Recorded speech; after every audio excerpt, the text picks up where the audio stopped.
दरम्यान विरोधकांनी जोरदार यावरती टीकास्त्र डागलंय, तेही पाहूयात।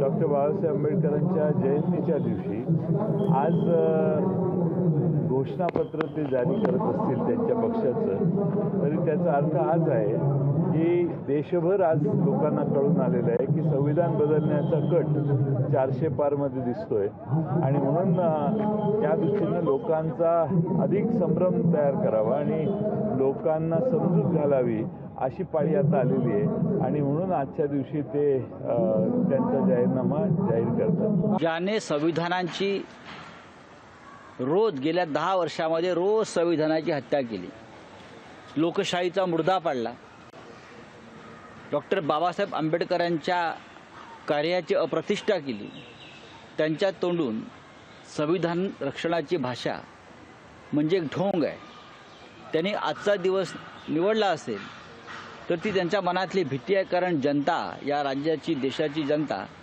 संविधानाच्या बाबतीत अत्यंत जागरूक झाल्यामुळे, भाजपच्या काही अपकृत्यांमुळे त्याने आजचा दिवस निवडला। लोकशाही मराठी ऐका, पहा, जागरूक रहा।